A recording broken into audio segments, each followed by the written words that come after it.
大家好，我是乔乔妈。今天我们来包肉粽。我在这期视频里会分享几个包粽子的常见问题，包括粽子馅料的做法、粽子的包法、粽子煮多久、怎么才能不漏米、不夹生等。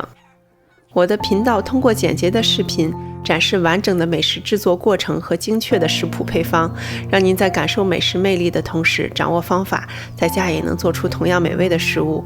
欢迎您点赞、订阅和分享，不要忘了打开小铃铛，这样就能第一时间看到最新的视频。好了，我们先来做包粽子前的准备。圆糯米和长糯米按照1:1的比例混合，圆糯米更软更黏，长糯米的米香更浓。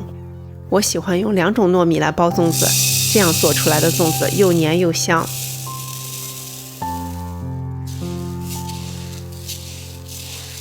糯米加冷水浸泡12个小时，期间换2次水。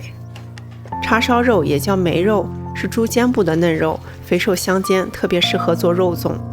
切成半厘米厚的肉片儿。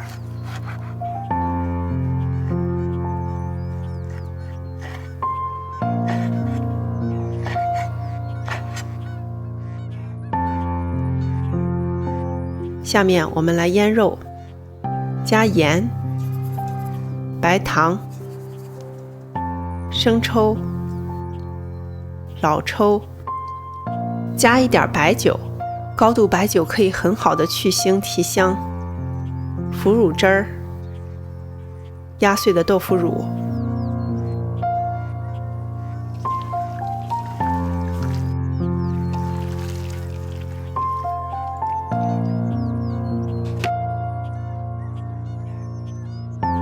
干粽子叶用冷水浸泡12个小时，上面压一个大盘子，防止粽叶飘起来。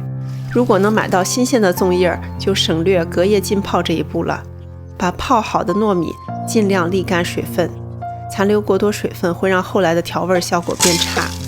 现在给糯米调味，加细盐、白糖、生抽、老抽、鸡精。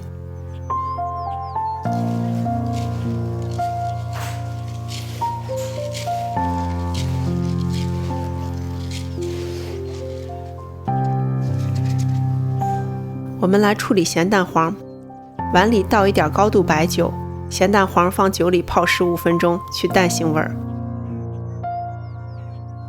每个蛋黄从中间切2半。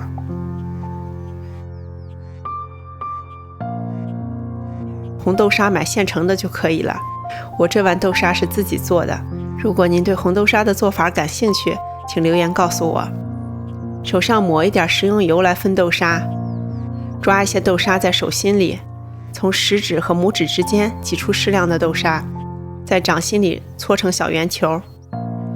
现在我们来包粽子了。泡好的粽叶洗干净，取2片粽叶，叶子的光滑面朝外，叶脉凸起的面朝里。粽子叶从中间位置对折，侧面1/3处折过来封住口。我今天跟大家分享的是4角长粽子的包法，这种包法特别适合馅料多的肉粽。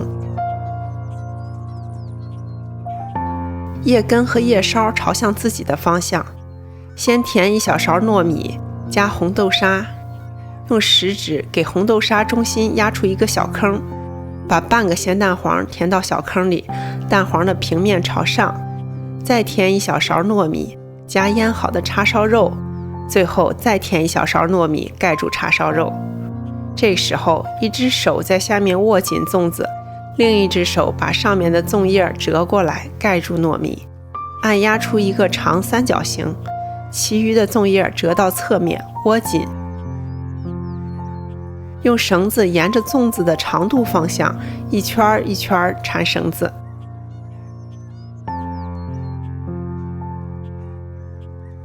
最后打上死结，剪掉多余的绳子。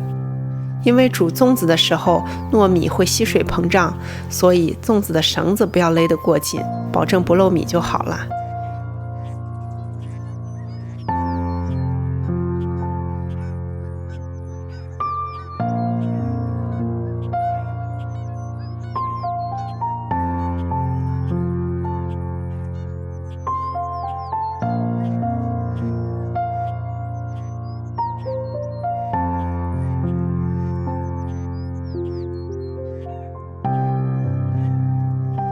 粽子摆放到锅里，粽子之间不要留太大空隙，尽量让粽子填满整个锅的空间。加冷水，水面要漫过粽子，水一定要覆盖所有粽子的每一个角。在粽子上压一个盘子固定粽子，盖锅盖，开小火煮3个半小时。冷水煮粽子会让粽叶的香味逐渐渗透到糯米里面，吃起来才有粽子特有的竹叶清香。如果用开水快煮，这种香味就会损失掉很多。更重要的是，开水下锅会让粽子外面的糯米快速熟透，而里面的米还不熟，可能出现夹生。经过3个半小时的小火慢煮，粽子终于出锅了，稍微放凉一点，我们打开看看粽子里面，3层糯米之间夹着红豆沙、咸蛋黄和肥瘦相间的叉烧肉。经过了3个小时的小火慢煮，叉烧肉和咸蛋黄的油脂渗透到了所有的糯米里面。让我先来尝尝，一个粽子竟然融合了米香、豆香、蛋香、肉香和竹叶的清香。您要不要也来一个？好啦，今天的视频就分享到这里，欢迎您点赞、订阅和分享，不要忘了打开小铃铛，这样就能第一时间看到更新视频。祝您端午安康，我们下期见。